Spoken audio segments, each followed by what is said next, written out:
Hello guys, ഇന്ന് നമുക്ക് വളരെ ഹെൽത്തി ആയിട്ട് തന്നെ തയ്യാറാക്കി കഴിക്കാൻ പറ്റും ചോളപ്പുട്ട് തയ്യാറാക്കുന്നത് എങ്ങനെയെന്ന് നോക്കാം. അതിനായിട്ടൊരു ഇടമുള്ളൊരു പാത്രത്തിലേക്ക് 1/2 കപ്പ് ചോളത്തിൻ്റെ പുട്ടുപൊടി ഇട്ട് കൊടുക്കുന്നുണ്ട്. നാരുകളും വിറ്റാമിനുകളും ധാതുക്കളും ആൻറ്റി ഓക്സിഡുകളും എന്നിവയാൽ സമ്പന്നമായ ഒരു ധാന്യമാണ് ഈ ചോളപ്പൊടി.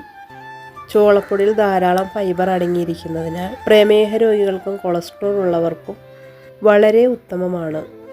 ഇതിലേക്ക് ആവശ്യത്തിന് ഉപ്പും കൂടെ ചേർത്തിട്ട് നന്നായിട്ടൊന്ന് മിക്സ് ചെയ്തതിന് ശേഷം കുറേശ്ശെ വെള്ളം ഒഴിച്ച് നന്നായിട്ട് കട്ടയില്ലാതെ ഒന്ന് മിക്സ് ചെയ്തെടുക്കാം. കട്ടയില്ലാതെ ഇതുപോലെ നന്നായിട്ടൊന്ന് മിക്സ് ചെയ്തെടുത്തിട്ടുണ്ട്. ഇനി നമുക്കിത് ആവി കയറ്റി എടുക്കണം. അതിനായിട്ടൊരു പുട്ട് കുറ്റിയെടുത്തിട്ടുണ്ട്. ഇതിലേക്ക് ആദ്യം കുറച്ച് തേങ്ങ ഇട്ട് കൊടുക്കാം. അതിനുശേഷം നമ്മൾ തയ്യാറാക്കി വെച്ചിരിക്കുന്ന പുട്ടുപൊടി ഇതിലേക്ക് ഇട്ട് കൊടുക്കാം. ഇതുപോലെ ഇട്ട് കൊടുത്തതിന് ശേഷം ഇത് മൂടി വെച്ചിട്ട് ഇതൊന്ന് ആവി കയറ്റി എടുക്കാം. ഇതിപ്പോൾ ഒരു 10 മിനിറ്റോളം ആവി കയറ്റി എടുത്തിട്ടുണ്ട്. ഇനി ഇതൊരു പ്ലേറ്റിലേക്ക് മാറ്റാം. അപ്പോൾ നമ്മൾ ഹെൽത്തി ആയിട്ടുള്ള ചോളപ്പുട്ട് ഇവിടെ റെഡി ആയിട്ടുണ്ട്. വളരെ ടേസ്റ്റി ആയിട്ടുള്ള ഹെൽത്തി ആയിട്ടുള്ളൊരു പുട്ടാണ്.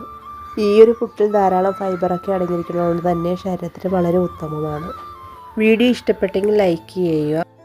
ഇതുപോലുള്ള വീഡിയോസിനായിട്ട് ചാനലൊന്ന് സബ്സ്ക്രൈബ് ചെയ്ത് സപ്പോർട്ട് കൂടി ചെയ്യുക.